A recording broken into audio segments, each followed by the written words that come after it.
ry'Imana. Yesu ashimwe. Haleluya. Reka twugurure Bibiliya zacu imbere yuko twicara, n'ababicaye bave hasi twubaha Imana. Tugurure Bibiliya zacu cete ca mbere Paulo yandikiye abitesalonika mu gice ca 4 umurongo wa mbere turashikana ku murongo w'8. Haravuga ngo nuko bene data ibisigaye turabinginga tubahanura mu mwami Yesu nkuko mwize kuri twebwe ingene mukwiye kugenda no kunezereza Imana, kandi niko mugenda murushirize cyane kugenza mutyo. Murazi ivyagezwe twahawe n'umwami Yesu kubabarira ivyo ari byo. Ici Imana igomba nukwezwa kwanyu ko mwirinda ubushakanyi, kugira ngo umuntu wese muri mwebwe amenye kuganziriza uwiwe mubiri mu kwezwa no mu kubaha, atari mu buryo bwo kuganza umutima mu byifuzo nk'uko abanyamahanga batazi Imana bagira, ngo umuntu wese ntarenge ibikwiye kandi ntagunge mwene data wundi kuri ivyo, kuko umwami wacu ari umuhozi kuri ivyo byose nk'uko twababariye tuvyemeza. Kuko Imana itaduhamagariye guhumana, ariko yaduhamagariye kwezwa. Nico gituma uvyanka ataba yansi umuntu, ariko aba yansi Imana, kandi aribaha mpwemu wayo yera. Amen. Tuduze ibiganza turamukanye. Imana yacu yongera ihabwe icyubahiro. Haleluya. Nezerewe kuba kuri uno munsi ndi muzima, nawe unezerwe kuri uri muzima, kandi ndananezerewe kukubona ugihumeka impwemu z'abazima. Imana ihabwe icyubahiro. Turi kuri rya jambo rivuga ngo kwezwa. Turacyashaka kwezwa, turacyakwiriye kwezwa, turacyabereye kunyoteregwa kwezwa. Kwezwa rero si ivyo nkwiye guhitamwo canke wewe nguhitamwo, ariko ni itegeko. Ubimenye ko ari itegeko ko twezwa, kandi ni kuneza yacu, kandi n'ubugombe bw'Imana ko twezwa. Imana iki tugomba ko nukwezwa. Rero biracyakenewe kubinyoteregwa, biracyakenewe ko tubiganira. Ubuherutse nababwiye nti mu minsi ya nyuma, mu minsi twimirije gusozera urugendo Yesu ko tubona ko ari hafi, hari ibintu vyankenegwa dukwiye kuyaga. Nkuko umusore n'inkumi bari hafi yo kubaka, wibaza ngo bayaga utuntu tumwe bayaga bagitangura kubonana, baba basigaye bayaga ibijanye n'urubanza. Bahura bayaga tuzotumira nde, tuzokwambara iki, mbega urubanza ruzogenda gute, mbega vya bindi tuzobikora gute. Bayaga ivyo kuko baba ziko bari hafi yo kugira ubwo bukwe bwegereje. Natwe ko tuzi ko Yesu ari hafi, natwe ko tuzi ko tutanaza umunsi n'isaha ukurangiza kwacu, reka tuyage ibi vyankenegwa nyene. Ibi nivyo bigezweho kwezwa. Biragukwiriye, nanje birankwiriye, turakwiye kuvyifuza, turakwiye kubirondera nkuko uwandikiye abaheburayo yabandikiye, aravuga ngo mukurikire kugiriranira amahoro n'abantu bose no kwezwa. Bisigura ngo no kwezwa nivyo gukurikira, nivyo kurondera. Mukurikire kugiriranira amahoro n'abantu bose, ariko hamwe nivyo mwongere ko kwezwa, mwongere mukurikire, mwiruke ku kwezwa, murondere kwezwa. Kubera iki? Kuko utejejwe atazoraba umwami. Ico ni ikintu gihambaye, ni ikintu gihambaye gikwiye gutuma turondera kwezwa. Utejejwe ntazoraba umwami, utejejwe ntazobona ubwami bw'ijuru, utejejwe ntazobana nawe. Biradukwiriye rero kurondera kwezwa. Haleluya, haleluya. Imana yaduhamagariye kwezwa nkuko duhejeje kubisoma mu ijambo ry'Imana. Burya ntiyaduhamagariye guhumana, yaduhamagariye kwezwa. Ukaba uyu munsi uri huhumanye kubera ivyo wihumanishije, nagira ndakubwire ngo wihute gusaba imbabazi, kuko Imana ntiyaduhamagariye kwezwa. Mu yandi majambo ukaba warihumanije, wababaje umutima w'Imana. ukaba warihumanije, warababaje Imana, kuko sico yaguhamagariye. Yoyo yaguhamagariye kwezwa, yoyo yaguhamagariye gutungana, yoyo niyaguhamagaye ngo ube kumugayo, oyaye, ariko yaguhamagaye kugira ngo ube uwera nkuko nayo ari yera. Ukaba warihumanije, uyu n'umunsi mwiza wo gusaba imbabazi. Warababaje Imana, Imana irababaye ku bwawe kubera guhumana, kandi atari byo yaduhamagariye. Yaduhamagaye ngo twezwe. Ubuherutse twarasomye amajambo y'Imana ko Yesu yapfuye kubw'ishengero kugira ngo azorirengukane, ritagira amarabaga, ritagira agasembwa, ritari kumugayo. Nico gituma yapfuye. Mu yandi majambo, iyo tugiye no kwihumanya tuba duhinduye ubusa urupfu rwa Kristo. Imana idutabare, Imana idutabare cyane. Iyo twihumanije mu gukora ibyaha tuba duhinduye ubusa urupfu rwa Kristo, kandi nta kintu nukuri kibi nk'icyo guhindura ubusa urupfu rwa Kristo. Muzirikana n'ukuntu yababaye, muzirikana n'ukuntu rwabaye urupfu rw'agaciro rudasanzwe. Muzirikana na ya maraso yatonyanga icyuya cy'amaraso kubwo kubona uburemere bw'igikorwa agiye gukora. Imitsi muturikiramwo, icyuya cy'amaraso kiraseseka. Imana idufashe cyane. Ibaze rero tugaca duhindura ubusa icyo gikorwa yakoze. Imana nidutabare gose gose. Ndakwibutsa yuko icyo yaduhamagariye n'ukwezwa. Usomye muri Tito gatatu igice cya 3 umurongo wa 4 n'uwa 5. Reka duhere ku murongo wa 3, haravuga ngo natwe nyene kera twari bipfu, turi ntabarigwa, tuzimizwa, tujakariye ukwifuza n'ukwinezereza by'uburyo bwinshi. Twama tugira urwanko n'igono, turabo kwankwa natwe twankana. Ariko ineza y'Imana umukiza wacu n'urukundo ikunda abantu bimaze kuboneka, iradukiza itadukirishije ibikorwa byo kugororoka twakoze, ariko nk'uko imbabazi zayo ziri, idukirisha ukozwa kuzana ukuvyagwa ubwa kabiri, idukirisha uguhindurwa basha na mpwemu yera. Amen. Kera nta bantu twari turimo, twari bipfu. Ibaze kera haraho twari, Yesu araza arahadukura. Uyu munsi tugasanga twisubijeyo. Hari ibyo twarimwo kera, Yesu araza abituvanamo biciye muri rwa rupfu rwiwe rw'agaciro kanini ya cyane, abituvanamo. Ariko uyu munsi ugasanga turiko tuvyisubizamo. Kera twari bipfu, turi ntabarigwa, tuzimizwa nyene tugenda nk'imbura bwenge, tuzimizwa. Twari tujakariye ukwifuza n'ukwinezereza k'uburyo bwose.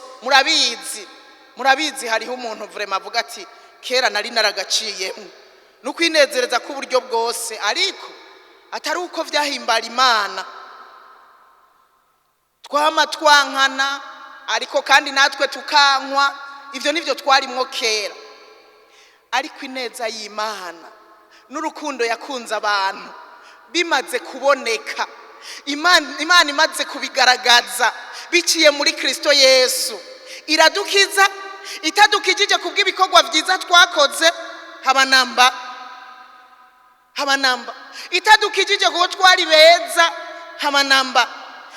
Idukirisha ukozwa. Nico gituma yadukirishije ukozwa, uko yadukijije turi babi, yadusanze turi babi, turi bipfu, twarandavuye, hanyuma idukirisha ukozwa kuzana kuvuka ubwa kabiri, idukirisha uguhindurwa basha na mpwemu yera. Ico ni igikorwa gihambaye Imana yakoze mu bugingo bwacu. Haleluya, haleluya. Kubw'imbabazi, kubw'ineza yayo, ineza y'Imana yatujeko. Uwukora ivyiza niwe w'Imana. nkuko tubisoma ha mu cete kigira gatatu ca Yohana igice ca mbere umurongo wa 11 haravuga ngo mukundwa ntukigane ikibi ariko wigane iciza ukora ibyiza niwe w'Imana ukora ibibi ntiyabonye Imana. Imana idufashe cyane.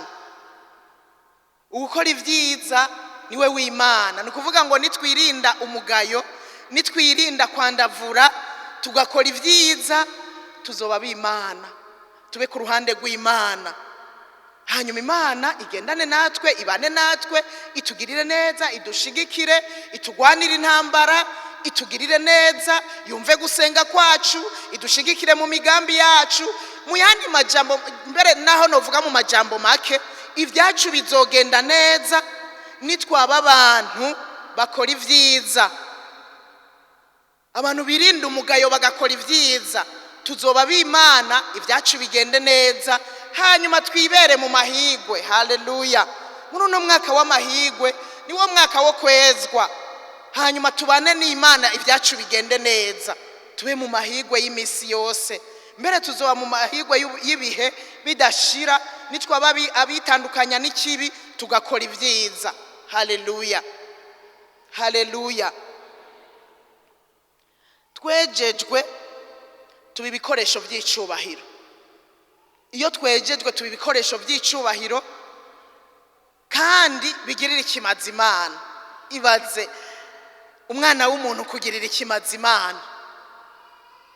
Tuba ibikoresho by'icubahiro tukaba abikimazi imbere y'Imana. Mu yandi majambo, Imana iradukoresha kubera twejejwe, ikorana n'abejejwe, ikorana n'abera, ikorana n'abatunganye mu mitima.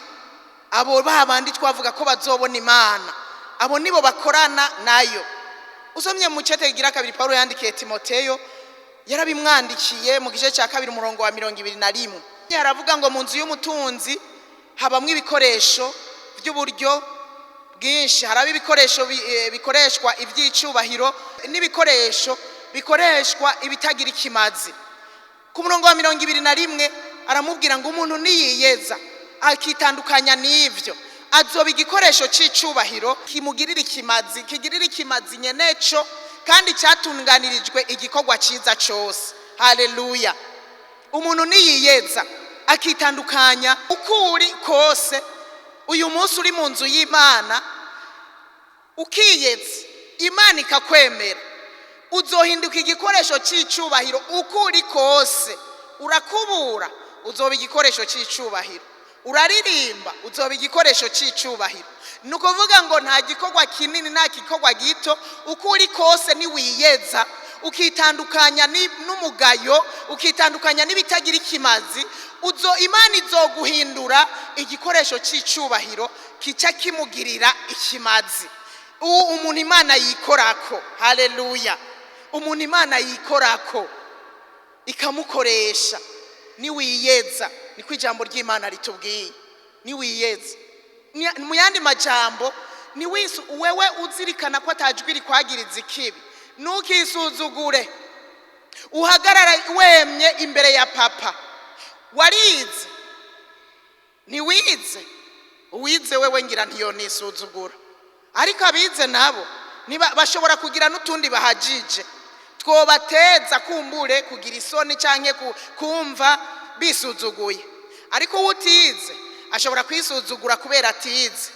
Oya, wewe gusa icyo usabwa, nibisaba ko wiga cyane, nibisaba yuko uba mwiza cyane, nibisaba oya, si ubwiza bw'inyuma igomba.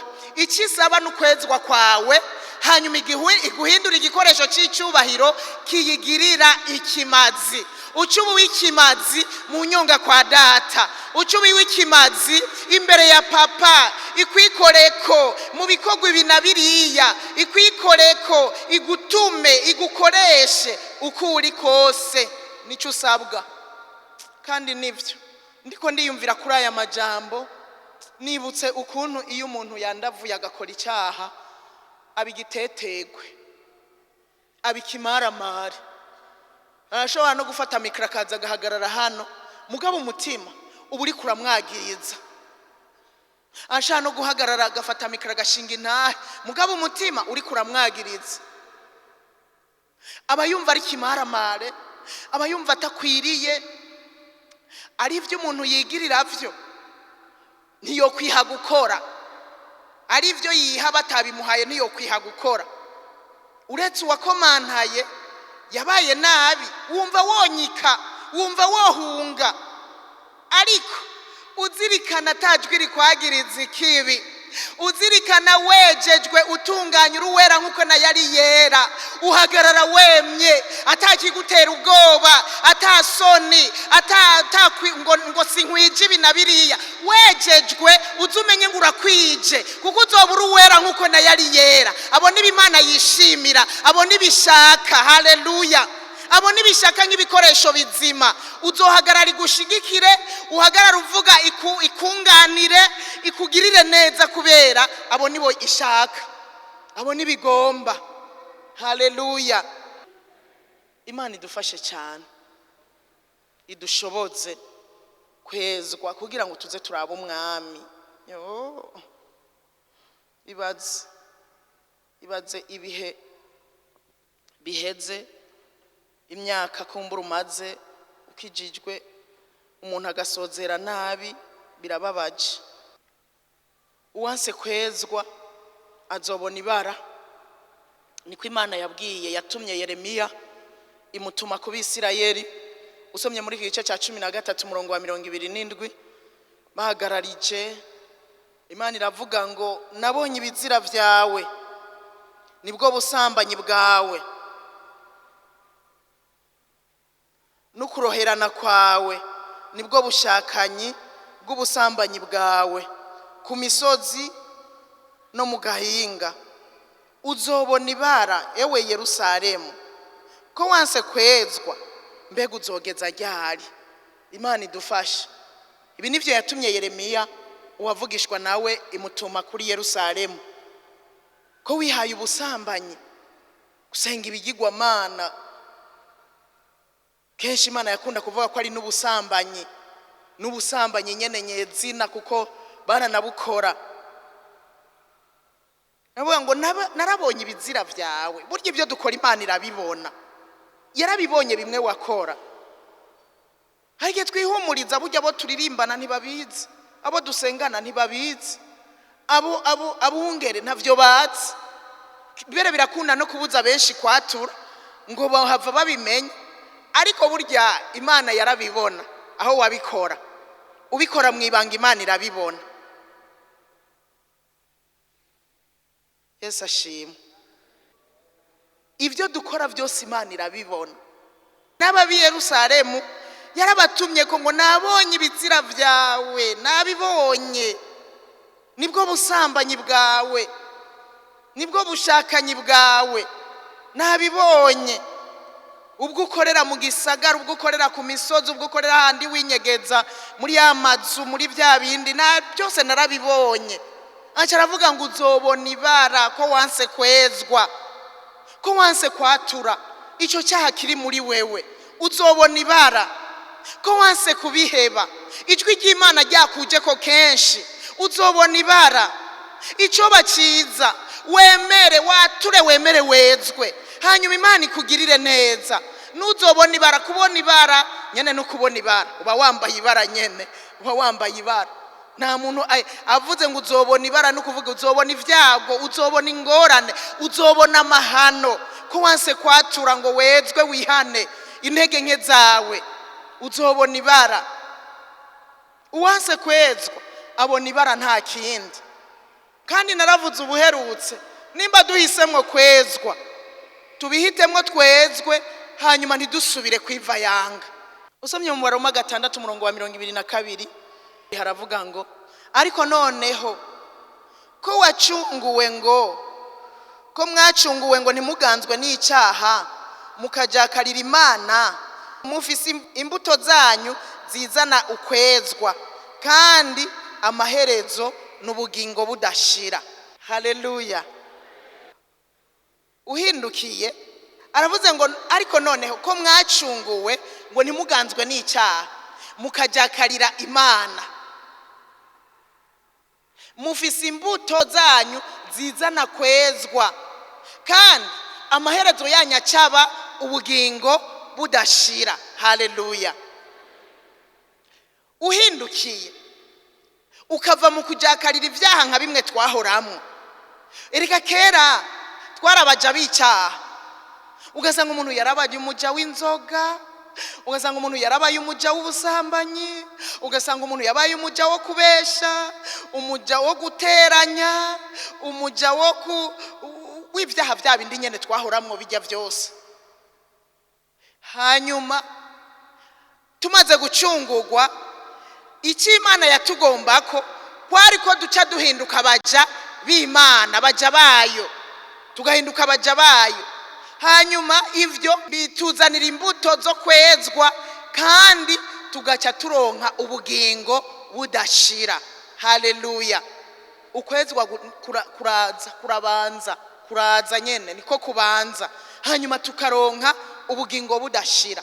Uyu munsi rero, nimba wari warahisemwo ukajakarira Imana, igikwiriye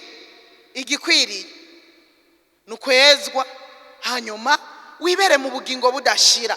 Amaherezo azoba y'ubugingo budashira, kandi nta muntu yo kwifuza kurangiriza muri gehinomu. Ndibaza ko ata muntu ari hano avyifuza, uretse Satani nyene yabihisemwo, ariko nawe nyene burya ngira Imana yo muhaka agashansi kamubwira ati ndaguhaye chance ndagusubize hahandi. Nawe nyene yovyemera, arazi yuko hari heza, we waranahazi, twebwe ntaho turabona n'amaso, ariko we yahabaye aranahazi. Imana yo muhaga chance gavuga ati Satani ndakugiriye ubuntu usubire hahandi, yo kwemera. Nta muntu ari hano muri twebwe yifuza kuzoja muri gehinomu, nta muntu aharavyifuza. Hamwe ngo hazoba amarira kuryanya isya z'amenyo amasaha 28 kuri 28, ibihe bidashira, umubabaro w'ibihe bidashira, umuriro w'ibihe bidashira, ntawo hifuza. Reka twezwe kugira ngo amaherezo yacu azoba ubugingo budashira, ko tujakariye Imana, ko twemeye ko tujakariye Imana, tukaba twarahinduye tukakira Yesu nk'umwami n'umukiza, tugahindura tukava mu byaha twari tujakariye. Uyu munsi tukaba tujakariye Imana, ari navyo tuvuga ndi wa Yesu ndabizi, tukabiririmba nawe nyene n'uwanje, tukabiririmba uko bukeye uko bwije. Nimureke twezwe kugira ngo amaherezo yacu azoba ubugingo budashira bubonegwa muri Kristo Yesu. Haleluya. Ico ni Imana itugombako, Imana itugombako kwezwa. Erega basha iduhamagariye kwezwa. Imana yari iduhamagariye kuzobana na ibihe bidashira. Nubona nubwo abantu baja muri gehinomu, sivyo Imana yabahamagariye. Uwova hamwishengero wewe akaja muri gehinomu, byoba ari ibara, kubera yaraguhamagaye, uraza, uremera, uraba mu nzu y'Imana, uramukorera. Ejo umuntu ugasanga yabivuyemwo kubw'akamanyu k'umutsima. Ibaze guhemukira Imana kubwo ikirahuri cy'umuvinyo. Abamama b'abasirimu akava akadigestif, abandi ngo akaperitif, hemwe kubwo guhemukira Imana kubw'ikirahuri cy'umuvinyo, guhemukira Imana kubw'icupa rya Amstel, guhusha ubugingo budashira kubw'ikirahure, kubw'icupa. Kandi nibaza abasho wakijijwe yakanyoye aca pararangana n'ingoga n'icupa ritarahera.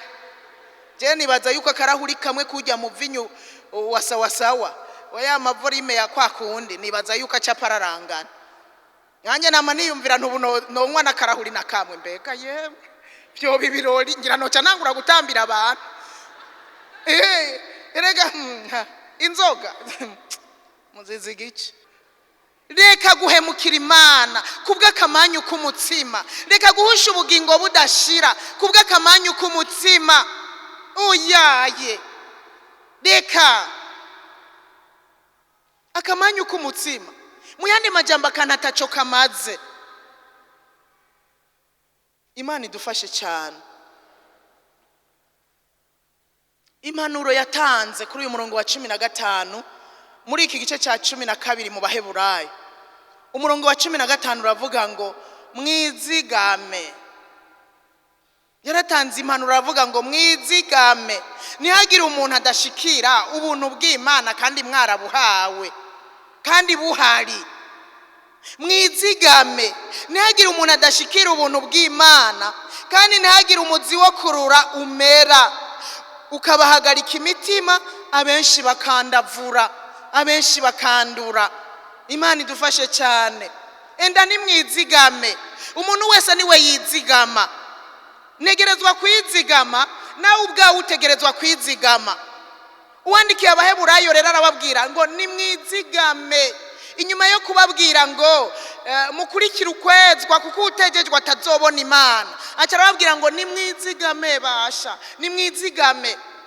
Ntihagire umuntu adashikira ubuntu bw'Imana, ntihagire umuntu ahomba ubuntu twagiriwe, ntihagire umuntu adashikira bwa buntu tuzogirirwa bwo kubana nawe, ntihagire umuntu atabushikira. Enda ni mwizigame. Basore muri hano, abasore murahari, enda ni mwizigame. Inkumi niho muri, enda ni mwizigame. Ntihagire umuntu atazoshikira ubuntu bw'Imana. Abamama oya nimuze dukora ibishoboka, icyo bidusaba cyose twizigame, nituze duhombe gushikira ubuntu bw'Imana.